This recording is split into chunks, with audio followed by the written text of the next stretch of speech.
بسم اللہ الرحمن الرحیم الحمد للہ وکفی وسلام علی عباده الذین اصطفى اما بعد فاعوذ باللہ من الشیطان الرجیم بسم اللہ الرحمن الرحیم ان عدۃ الشہور عند اللہ 12 شہرا فی کتاب اللہ یوم خلق السماوات والارض منها 4 حرم ذلك الدین القیم فلا تظلموا فیہن انفسکم وقاتلوا المشرکین کافۃ کما یقاتلونکم کافۃ واعلموا ان اللہ مع المتقین قال اللہ تبارک و تعالی فی مقام آخر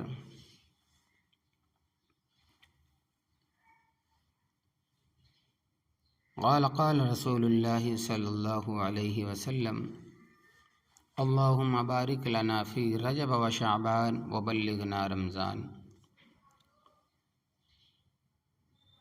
شعبان المعظم کا مہینہ سال کا 8واں مہینہ ہے اور یہ بابرکت مہینوں میں سے ہے۔ اللہ تبارک و تعالیٰ نے اس مہینے میں اپنے بندوں کو نوازنے اور عطا کرنے کے لیے بہت سی خیریں اور بھلائیاں رکھی ہیں۔ یہی وجہ ہے کہ ہر دور میں اسلاف اس مہینے کی قدردانی کرتے چلے آئے ہیں۔ چنانچہ حضرت انس رضی اللہ تعالیٰ عنہ سے منقول ہے کہ صحابہ کرام رضی اللہ تعالیٰ عنہم اجمعین کا چاند دیکھنے کے بعد قرآن کریم کی تلاوت میں لگ جاتے، اپنے مالوں کی زکوٰۃ نکالتے تاکہ کمزور اور مسکین لوگ رمضان المبارک میں روزہ رکھنے پر قادر ہو سکیں۔ حکمران قیدیوں کو بلا کر اگر حد کے نفاذ کا مسئلہ ہوتا تو حد نافذ کر دیتے ورنہ ان کو آزاد کر دیتے۔ تاجر حضرات اپنے حساب و کتاب لین دین کی ادائیگی سے فارغ ہونے کی کوشش میں لگ جاتے کہ ہلال رمضان دیکھ کر اپنے آپ کو عبادت کے لیے وقف کر سکے۔ اس مہینے کی چند فضیلتیں ایسے ہیں کہ ایک روایت میں ہے کہ نبی کریم صلی اللہ علیہ وسلم نے اس مہینے کو اپنا مہینہ قرار دیا ہے۔ چنانچہ فرمایا کہ شعبان میرا مہینہ ہے اور رمضان اللہ تبارک و تعالیٰ کا مہینہ ہے۔ شعبان شہری و رمضان شہر اللہ۔ اس کے بابرکت ہونے کے لیے نبی کریم صلی اللہ علیہ وسلم کی وہ دعا ہی کافی ہے جس میں آپ صلی اللہ علیہ وسلم نے اللہ تبارک و تعالیٰ سے اس میں برکت کی دعا مانگی ہے۔ چنانچہ حدیث میں ہے کہ حضرت انس رضی اللہ تعالیٰ عنہ سے مروی ہے کہ جب رجب کا مہینہ داخل ہوتا تو نبی کریم صلی اللہ علیہ وسلم یہ دعا پڑھا کرتے تھے کہ اللہم بارک لنا فی رجب و شعبان وبلغنا رمضان۔ اے اللہ رجب اور شعبان کے مہینے میں ہمیں برکتیں عطا فرما اور ہمیں بخیر و عافیت رمضان المبارک تک پہنچا دیجیے۔ ارشاد نبوی ہے کہ رمضان کا مہینہ اللہ تبارک و تعالیٰ کا اور شعبان کا مہینہ میرا ہے۔ شعبان کا مہینہ پاک کرنے والا اور رمضان کا مہینہ گناہوں کو مٹانے والا ہے۔ شہر رمضان شہر اللہ و شہر شعبان شہری و شعبان المطہر و رمضان المکفر۔ حضرت انس رضی اللہ تعالیٰ عنہ فرماتے ہیں کہ شعبان کو شعبان اس لیے کہا جاتا ہے کیونکہ اس میں روزہ رکھنے والے کے لیے بہت سی خیریں اور بھلائیاں شاخوں کی طرح پھوٹتی ہے یہاں تک کہ وہ جنت میں جا پہنچتا ہے۔ اس مہینے میں اعمال کی پیشی ہوتی ہے۔ چنانچہ حضرت اسامہ ابن زید رضی اللہ تعالیٰ عنہ سے روایت ہے کہ نبی کریم صلی اللہ علیہ وسلم ارشاد فرماتے ہیں کہ رجب اور رمضان کے درمیان جو شعبان کا مہینہ ہے عام طور پر لوگ اس سے غفلت کا شکار ہوتے ہیں، حالانکہ اس مہینے میں بندوں کے اعمال اللہ تبارک و تعالیٰ کے حضور پیش کیے جاتے ہیں۔ شعبان بین رجب و شہر رمضان یغفل الناس عنہ یرفع فی اعمال العباد۔ اس مہینے سے متعلق دو طرح کے کام ہیں، قابل عمل یعنی کام کرنے کے، نمبر دو قابل ترک یعنی چھوڑنے کے کام، یعنی وہ کام جن کو اختیار کرنے کی تعلیم دی گئی ہے اور وہ سنت سے ثابت ہے۔ ایسے کام یہ ہیں کہ اسلامی مہینوں کی حفاظت اور ان کی صحیح تاریخوں کا یاد رکھنا فرض کفایہ ہے، کیونکہ ان پر بہت سے شرعی احکام موقوف ہے۔ چنانچہ حج کا صحیح تاریخوں میں ادا کرنا، رمضان المبارک کے روزوں اور زکوٰۃ کی ادائیگی اور اس کے علاوہ کئی شرعی امور قمری تاریخوں پر موقوف ہے۔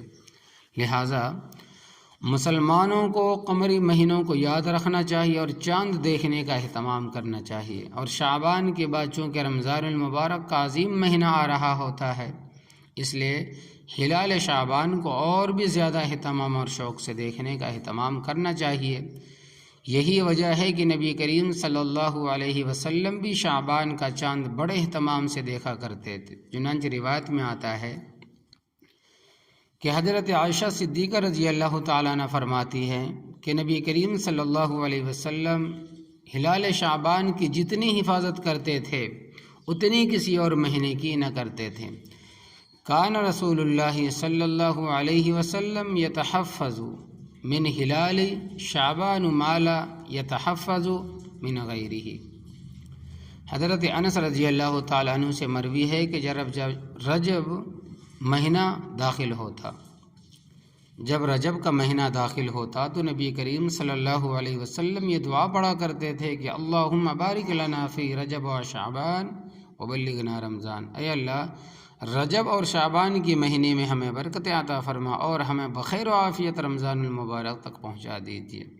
حضرت صدیق تیسرا کام یہ ہے کہ شعبان کے مہینے میں روزوں کی کثرت۔ حضرت عائشہ صدیقہ رضی اللہ تعالیٰ عنہ فرماتی ہیں کہ نبی کریم صلی اللہ علیہ وسلم کو روزہ رکھنے کے لیے تمام مہینوں میں شعبان کا مہینہ سب سے زیادہ محبوب تھا۔ آپ یہ چاہتے تھے کہ روزہ رکھتے رکھتے اسے رمضان کے ساتھ ملا دیں۔ حضرت عائشہ صدیقہ رضی اللہ تعالیٰ عنہ فرماتی ہیں کہ میں نے نبی کریم صلی اللہ علیہ وسلم کو شعبان سے زیادہ کسی مہینے میں روزہ رکھتے نہیں دیکھا۔ حضرت عائشہ صدیقہ رضی اللہ تعالی عنہ ہی کی روایت ہیں کہ نبی کریم صلی اللہ علیہ وسلم سوائے چند قلیل ایام کے شعبان کے اکثر دنوں میں روزہ رکھتے تھے۔ کان یصوم شعبان الا قلیلا۔ حضرت عائشہ صدیقہ رضی اللہ تعالی عنہ فرماتی ہیں کہ نبی کریم صلی اللہ علیہ وسلم سال کے کسی مہینے میں شعبان سے زیادہ روزہ نہیں رکھتے تھے۔ لم یکن رسول اللہ صلی اللہ علیہ وسلم فی الشہر من السنۃ اکثر صیاما منہ فی شعبان۔ حضرت انس رضی اللہ تعالیٰ عنہ فرماتے ہیں کہ نبی کریم صلی اللہ علیہ وسلم سے دریافت کیا گیا کہ رمضان المبارک کے بعد کون سا روزہ افضل ہے؟ آپ نے ارشاد فرمایا کہ وہ روزہ جو رمضان کی تعظیم میں شعبان کے مہینے میں رکھا جائے۔ ایک حدیث میں رمضان کے بعد محرم کے روزے کو بھی سب سے افضل کہا گیا ہے۔ دونوں میں کوئی تعارض نہیں، اس لیے کہ رمضان کے بعد مرتبے کے اعتبار سے مطلقاً دیکھا جائے تو حدیث کے مطابق محرم ہی کا روزہ افضل ہے، لیکن جب استقبال رمضان کی تعظیم کا اعتبار کیا جائے تو شعبان سے افضل کوئی اور روزہ نہیں۔ اور رمضان کی تعظیم کا مطلب یہ ہے کہ رمضان کے آنے سے قبل ہی روزہ رکھ کر نفس کو بھوک و پیاس برداشت کرنے کا عادی بنا جائے، اچانک سے ماہ رمضان شروع ہو جانے سے طبیعت پر بوجھ نہ ہو اور کوئی بات خلاف ادب سرزد نہ ہو۔ شعبان کے مہینے میں آپ صلی اللہ علیہ وسلم کے بکثرت روزہ رکھنے کی وجہ یہ تھی کہ جیسا کہ اس سے پہلے حدیث میں گزر چکا ہے کہ اس مہینے میں اللہ تبارک و تعالیٰ کے حضور اعمال کی پیشی ہوتی ہے، اور آپ صلی اللہ علیہ وسلم یہ چاہتے تھے کہ روزے کی حالت میں اعمال کی پیشی ہو۔ چوتھا کام، ہر چیز کی تیاری اس کے آنے سے پہلے ہوتی ہے۔ مثلا مہمان کی آمد ہو تو اس کے آنے کے بعد نہیں، آنے سے پہلے تیاری ہوتی ہے۔ اسی طرح رمضان بھی مومن کے لیے ایک بہت ہی اہم اور معزز مہمان ہے۔ اس کی قدردانی کے لیے پہلے ہی سے ذہنی اور عملی طور پر تیار ہونا چاہیے۔ رمضان کی تیاری میں دو چیزیں ہیں، نمبر 1 دنیاوی اعتبار سے، نمبر 2 دینی اعتبار سے۔ دنیاوی اعتبار سے اس طرح کے دنیاوی مشاغل مصروفیات سے اپنے آپ کو جتنا فارغ کر سکتے ہوں کر لیں، تاکہ رمضان المبارک کا مہینہ مکمل یکسوئی کے ساتھ عبادت اور رجوع الی اللہ میں گزارا جا سکے۔ اس کے لیے چند اہم تجاویز ذکر کی جا رہی ہے، ان کی مدد سے انشاءاللہ تبارک و تعالی اپنے آپ کو رمضان کے لیے فارغ کیا جا سکتا ہے۔ عید کی تمام شاپنگ شعبان المعظم ہی میں کر کے فارغ ہو جائے، کیونکہ رمضان المبارک کی بابرکت ساعتوں کو شاپنگ مال مارکیٹس کے نظر کرنا، بالخصوص جب کہ اس کی وجہ سے روزہ، نمازیں اور تراویح کی نماز متاثر ہوتی ہو، یہ رمضان کی ناقدری ہے جس میں عوام و خاص بہت سے لوگ مبتلا نظر آتے ہیں۔ راشن اور گھر کا دیگر سودا سلف روزمرہ کے معمولات میں خریدا جاتا ہے، اور رمضان المبارک کے جہاں تک ممکن ہو ایک ساتھ ہی خرید کر فارغ ہو جائیں، تاکہ رمضان المبارک میں یکسوئی حاصل ہو سکے۔ جو کام رمضان المبارک میں موقوف کیے جا سکتے ہوں انہیں موقوف کر دیے جائیں۔ ہم اگر اپنے کاموں کا جائزہ لیں تو بہت سے ایسے کام نظر آئیں گے جنہیں اگر ایک مہینے تک ہم نہ کریں تو کوئی کام میں حرج لازم نہیں آئے گا، مثلاً اخبار بینی، اخبار پڑھنا، دوستوں کے ساتھ گپ شپ، ٹی وی دیکھنے، انٹرنیٹ استعمال کرنے کی مصروفیت، سیل فونز پر جانے والی بہت سی فضول اور لا علایانی مشغولیت، آؤٹنگ کے نام پر کی جانے والی پکنک اور تفریحات، ویک اینڈ منانے کے لیے فوٹو پوائنٹ پر جانا، یا اور اس جیسے اور بھی بہت سے ایسے کام ہیں جن میں بہت سے فضول اور لغو ہیں اور بہت سے گناہ کے زمرے میں آتے ہیں۔ ان سب سے احتراز کرنا ضروری ہے، اور رمضان المبارک میں ایسے کاموں سے اجتناب کرنا اور بھی ضروری ہے۔ سال بھر میں دفتر اور ملازمت سے ملنے والی ایسی چھٹیاں جن کو آپ کسی بھی استعمال کر سکتے ہو، آپ کسی بھی اور کبھی بھی استعمال کر سکتے ہو، ان کو استعمال کرنے کے لیے رمضان المبارک کے مہینے سے بہتر کوئی اور وقت نہیں۔ ایسی چھٹیوں کو رمضان میں استعمال کیجیے تاکہ خوب یکسوئی اور دل جمعی کے ساتھ صرف ایک کام یعنی عبادت اور رجوع الی اللہ کیا جا سکے۔ دینی اعتبار سے رمضان کی تیاری کرنے کا مطلب یہ ہے کہ شعبان المعظم کے مہینے میں ہی اپنے دن اور رات کے معمولات کو کچھ اس طرح ترتیب دیجیے کہ فرائض و واجبات کے ساتھ ساتھ نفل عبادات کا بھی خوب اہتمام ہونا شروع ہو جائے۔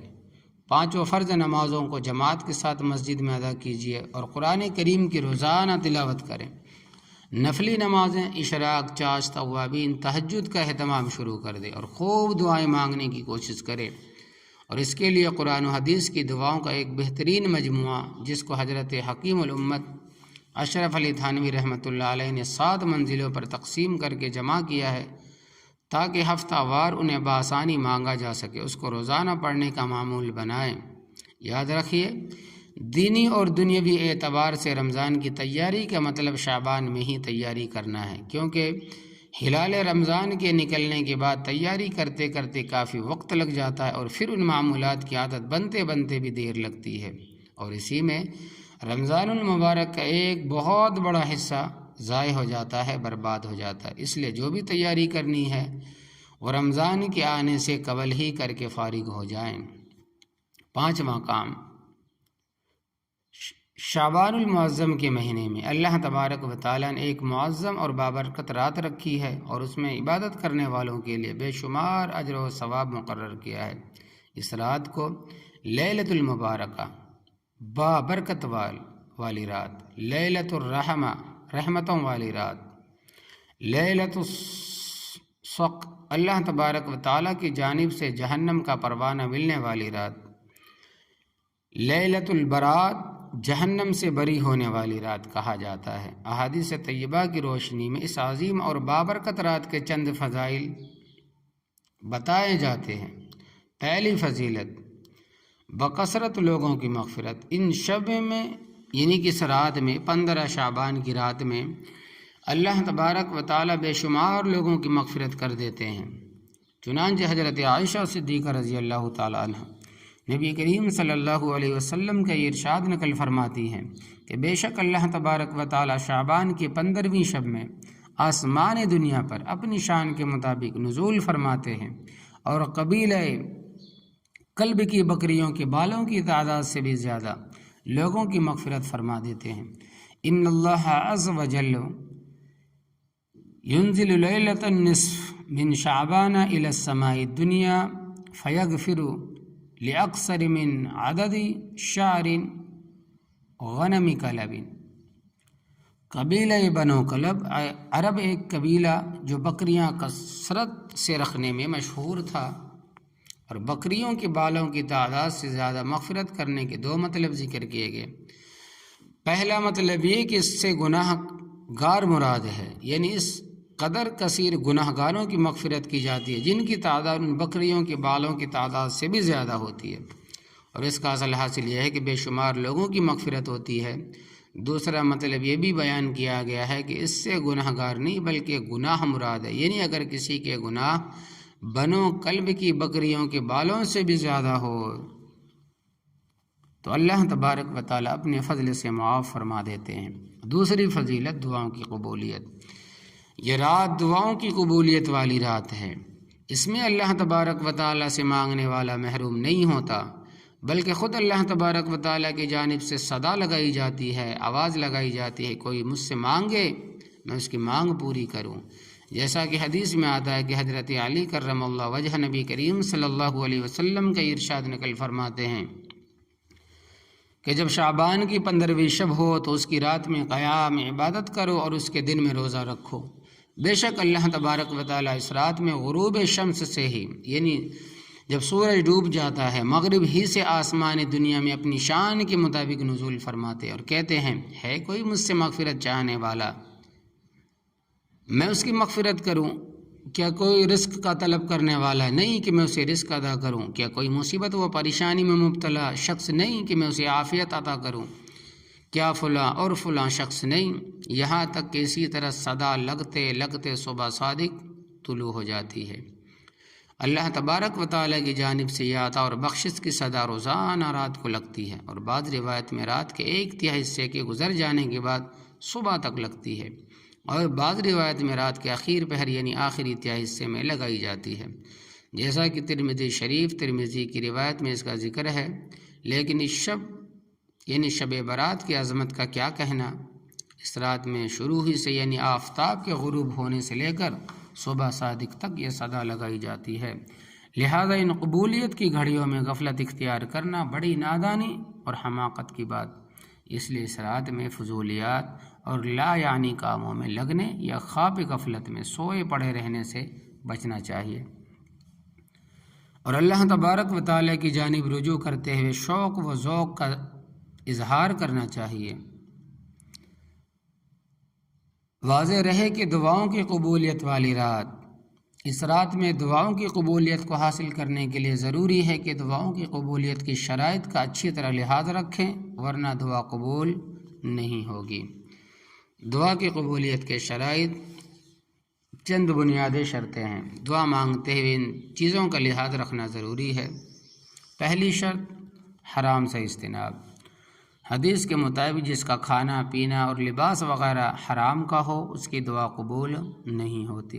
چنانچہ حضرت ابو ہریرہ رضی اللہ تعالیٰ عنہ فرماتے ہیں کہ نبی کریم صلی اللہ علیہ وسلم نے ایک شخص کا تذکرہ کیا جو طویل سفر کرتا ہے، بہت لمبا سفر کرتا ہے، اس کی وجہ سے وہ پراگندہ اور گرد و غبار آلود ہو جاتا ہے، اور اس پراگندگی کی حالت میں اپنے ہاتھ اللہ تبارک و تعالیٰ کے سامنے پھیلا کر کہتا ہے کہ اے میرے پروردگار، اے میرے پروردگار، حالانکہ اس کا کھانا، اس کا پینا، اس کا لباس سب حرام، اس کی پرورش حرام مال سے کی گئی ہو، تو اس کی دعا کیسے قبول ہو سکتی ہے؟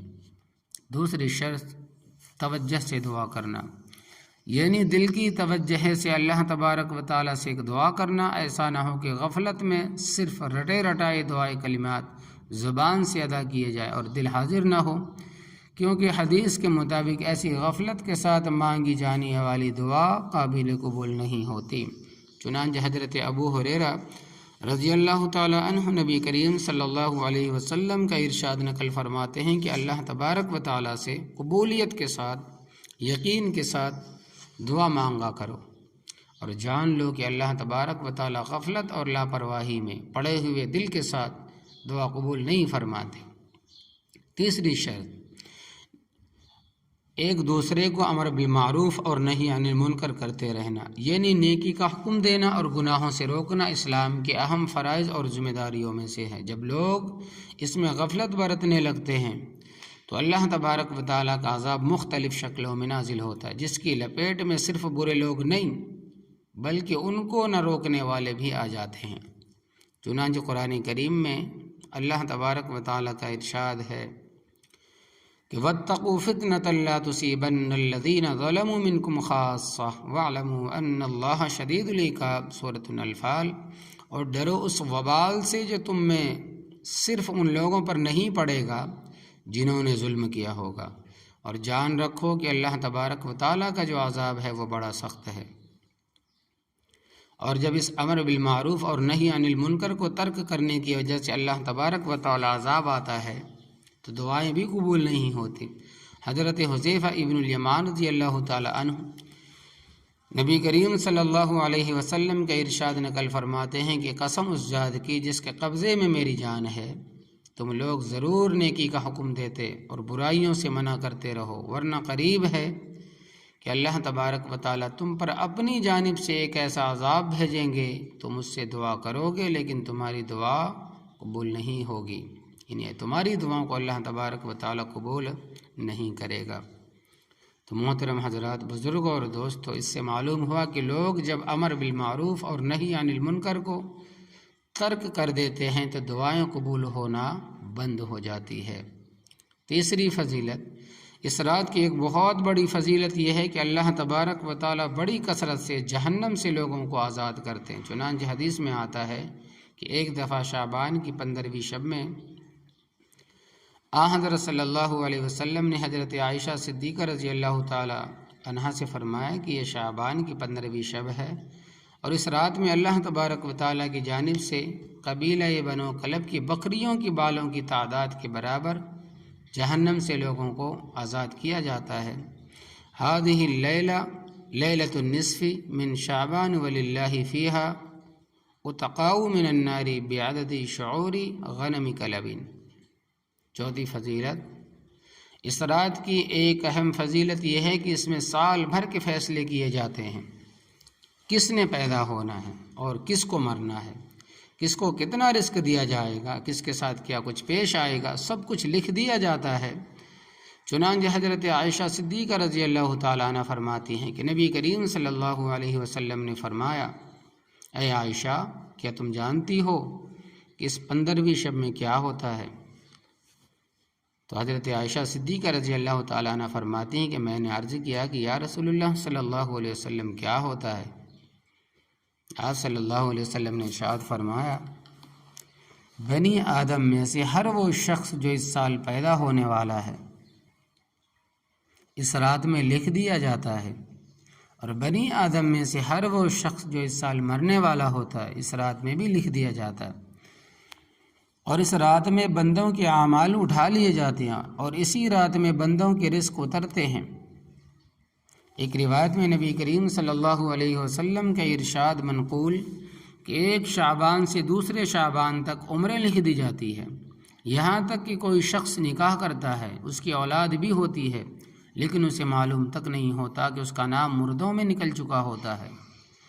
لہذا فیصلے کی اس رات میں غفلت میں پڑے رہنا کوئی دانش مندی نہیں، عقل مندی کا تقاضا یہ ہے کہ اللہ تبارک و تعالیٰ کی طرف رجوع کیا جائے، اور اپنے لیے، اپنے گھر والوں کے لیے، بلکہ ساری امت کے لیے اچھے فیصلوں کی خوب دعائیں کی جائے۔ مبارک راتوں میں پائی جانے والی چند عمومی غلطیوں کی اصلاح۔ اس رات میں عبادت کا کوئی خاص طریقہ ثابت نہیں ہے جیسا عموماً یہ سمجھا جاتا ہے، چنانچہ بعض لوگ اس رات کی خاص نماز بیان کرتے ہیں، اتنی رکعت پڑھی جائے، پہلی رکعت میں فلاں صورت اتنی مرتبہ پڑھی جائے اور دوسری رکعت میں فلاں صورت اتنی تعداد میں پڑھی جائے۔ خوب سمجھ لینا چاہیے، ایسی کوئی نماز یا عبادت اس رات میں ثابت نہیں ہے، بلکہ نفلی عبادت جس قدر ہو سکے اس رات میں انجام دینی چاہیے۔ نفل نمازیں پڑھیں، قرآن کریم کی تلاوت کریں، ذکر کریں، تسبیح پڑھیں، دعائیں کریں، یہ ساری عبادتیں اس رات میں کی جا سکتی ہیں، لیکن کوئی خاص طریقہ ثابت نہیں۔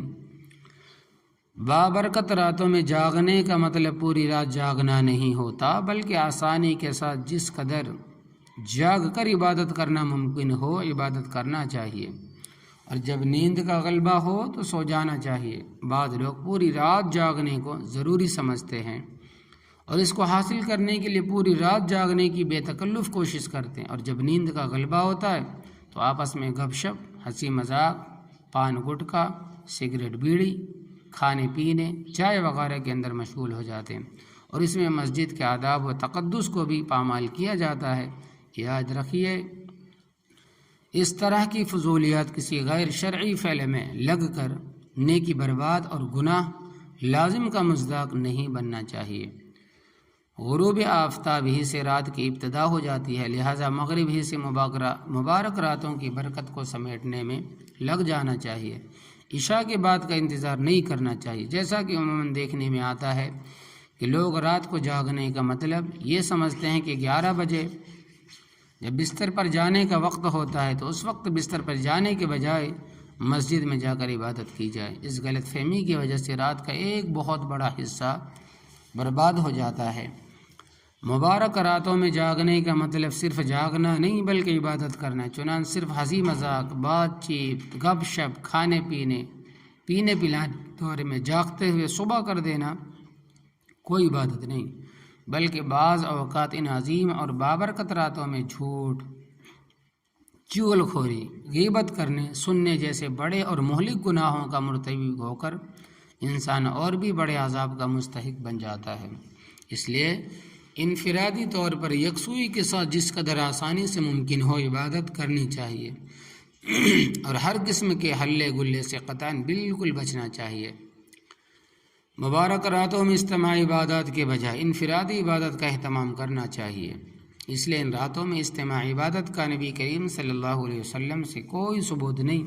نیز جو خلوص، یکسوئی اور اللہ تبارک و تعالیٰ کے ساتھ راز و نیاز انفرادی عبادت میں نصیب ہو سکتا ہے، وہ اجتماعی عبادت میں کہاں ہو سکتا ہے۔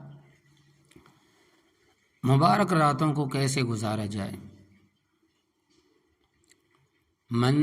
درجہ بالا کوتاہیوں سے اجتناب کرتے ہوئے حسب استطاعت جس قدر ہو سکے انسان کو عبادت کرنی چاہیے۔ اس کے لیے کوئی مخصوص طریقہ روایات اور اسلاف کے عمل سے ثابت نہیں ہے، تاہم بغیر کسی تعین و تخصیص کے چند ہدایات دی جا رہی، ان کی مدد سے ہم ان راتوں کو زیادہ قیمتی بنا سکتے ہیں۔ پہلی ہدایت ہے توبہ و استغفار۔ 2 رکعت صلاۃ توبہ پڑھ کر سچی توبہ کریں، اپنے گناہوں پر شرمندگی ندامت کے ساتھ اللہ تبارک و تعالیٰ سے صدقے دل سے معافی مانگے۔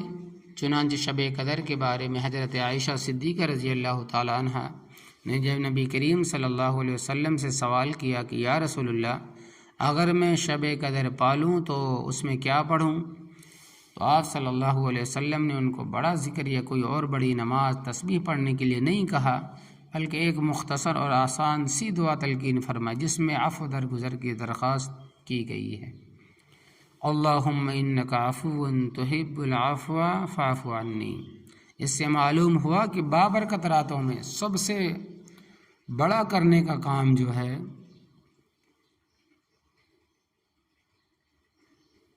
جو عموماً لوگ نہیں کرتے اور مخصوص قسم کی خود ساختہ نماز پڑھنے کے پیچھے لگ جاتے ہیں، وہ یہ ہے کہ اپنے ماضی زندگی پر سچے دل سے شرمسار ہو کر آئندے کی زندگی عملاً تبدیلی لانے کا سچا ارادہ کر لے کر توبہ استغفار کیا جائے۔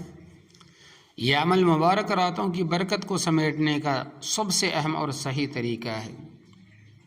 علامہ نووی رحمۃ اللہ علیہ نے مسلم کی شرح نووی فرماتے ہیں کہ 25-17 میں توبہ کی 4 بنیادی شرائط ذکر کی ہے جن کا لحاظ کرنا توبہ کے لیے ضروری ہے۔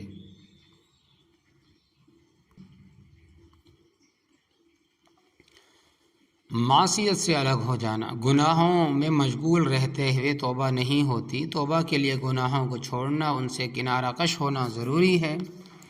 اس سے معلوم ہوا کہ بعض لوگ گناہوں میں لگے ہوئے ہونے کے باوجود توبہ کرتے ہیں، اور توبہ نہیں مذاق ہوتا ہے۔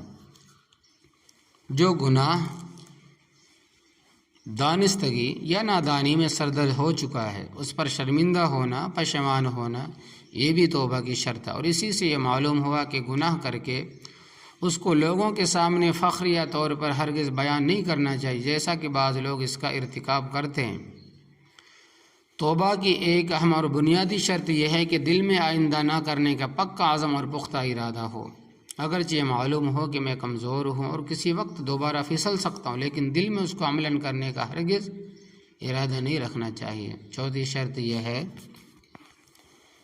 اگر وہ گناہ ایسا ہے کہ اس کی ادائیگی لازم ہوتی ہو تو اس کو ادا کرنا چاہیے۔ مثلاً کسی کا مال دبا رکھا ہو تو صرف توبہ کرنے سے معاف نہیں ہوگا جب تک کہ اس کو ادا نہ کر دیا جائے، معاف نہ کرا لیا جائے۔ کسی کو تکلیف پہنچائی ہو، حقوق کو پامال کیا ہو تو صاحب حق سے معاف کرائے بغیر توبہ قبول نہیں ہوتی۔ اسی طرح نمازیں نہ پڑھی ہو، زکوٰۃ ادا نہ کی ہو، یا ان کے علاوہ کوئی شرعی فرائض و واجبات کی ادائیگی واجب الذمہ ہو تو اس کو ادا کرنا چاہیے۔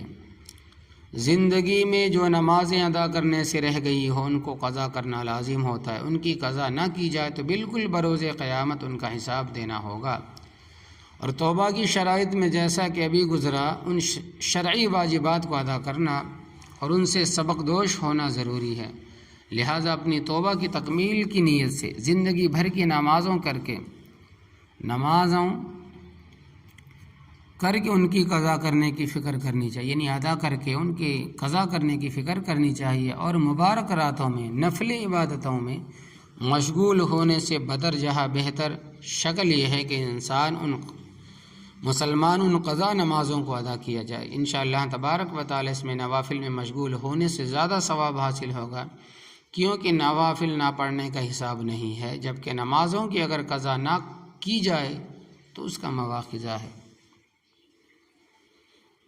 قضا نمازیں پڑھنے کا طریقہ، اس کا طریقہ یہ ہے کہ بالغ ہونے کے بعد سے لے کر اب تک جتنی نمازیں چھوٹ گئی ہیں ان کا حساب کرے، اور وہ ممکن نہ ہو تو ظن غالب کے مطابق ایک اندازہ اور تخمیناً لگائے کہ اسے کہیں لکھ لیں، اس کے بعد اس کی قضا کرنا شروع کر دے۔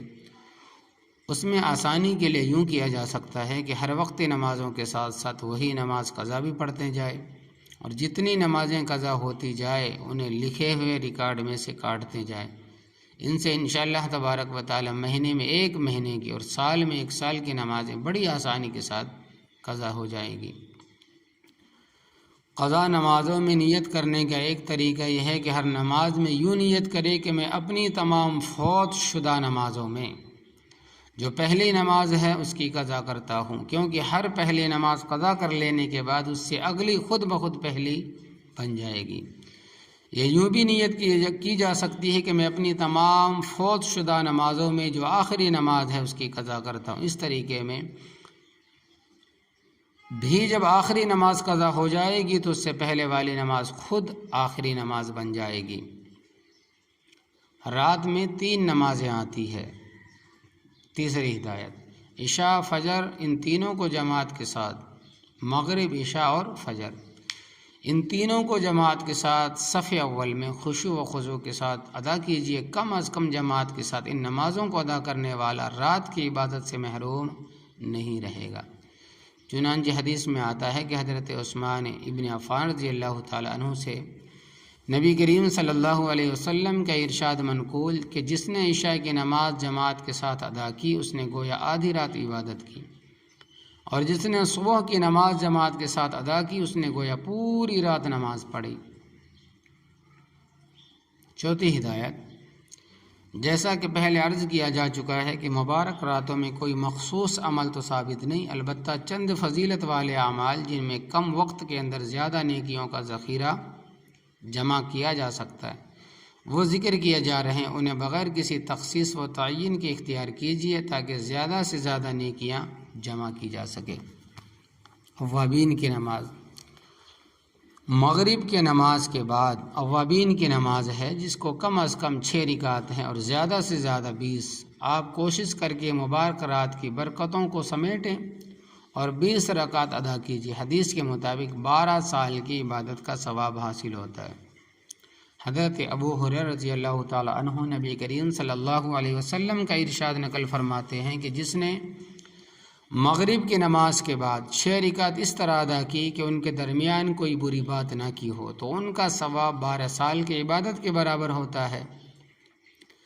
واضح رہے کہ اوابین کی نماز مندرجہ بالا فضیلت صرف مبارک راتوں میں نہیں بلکہ سال بھر اس فضیلت کو صرف چند منٹوں میں بآسانی حاصل کیا جا سکتا ہے۔ مبارک راتوں میں ایسے اعمال کو تو اور بھی اہتمام اور توجہ سے اختیار کرنا چاہیے۔ اسی طرح صلاۃ التسبیح کی نماز، صلاۃ التسبیح کی 4 رکعتیں ہیں جن کو ایک سلام سے پڑھا جاتا ہے، اگرچہ 2 سلام سے بھی جائز ہے۔ اس نماز کی احادیث میں بڑی فضیلتیں منقول ہے۔ انسان اس کے ذریعے کم سے کم وقت کے اندر جو تقریباً آدھا گھنٹہ لگتا ہے، زیادہ سے زیادہ نفع کما سکتا ہے۔ اس لیے سال بھر وقتاً فوقتاً اس کے پڑھنے کی کوشش کرنی چاہیے، اور مبارک راتوں میں تو اس کو اور بھی زیادہ اہتمام سے پڑھنا چاہیے۔ اور یہ کوئی مشکل نہیں ہے، بس دل میں نیکی کے حصول کا شوق ہونا چاہیے، خود ہی مشقت برداشت کرنا آسان ہو جاتا ہے۔ اللہ تبارک و تعالی عمل کی توفیق عطا فرمائے، آمین۔ صلاۃ التسبیح کے فضائل، یہ وہ نماز ہے جس کے پڑھنے کی برکت سے 10 قسم کے گناہ معاف ہوتے ہیں۔ نمبر 1 اگلے گناہ، نمبر 2 پچھلے گناہ، نمبر 3 قدیم گناہ، نمبر 4 جدید گناہ، نمبر 5 غلطی سے کیے ہوئے گناہ، نمبر 6 جان بوجھ کر کیے ہوئے گناہ، نمبر 7 صغیرہ گناہ، نمبر 8 کبیرہ گناہ، نمبر 9 چھپ چھپ کر کیے ہوئے گناہ، نمبر 10 کھلم کھلا کیے ہوئے گناہ۔ فضائل ہے، یعنی کہ فضائل ذکر میں ہے۔ تو انشاءاللہ تبارک و تعالی وقت کم ہونے کی وجہ سے اگر زندگی رہی تو انشاءاللہ تبارک و تعالی اگلے جمعے میں اس کی فضیلت اور وارد ہوئے ہوں گی۔ صلاۃ التسبیح کے جو فضائل ہے وہ بیان کیے جائیں گے۔ تو اللہ تبارک و تعالی سے دعا ہے کہ کہنے سننے سے زیادہ عمل کرنے کی توفیق عطا فرمائے۔ وآخر دعوانا الحمد للہ رب العالمین برحمتک یا ارحم الراحمین۔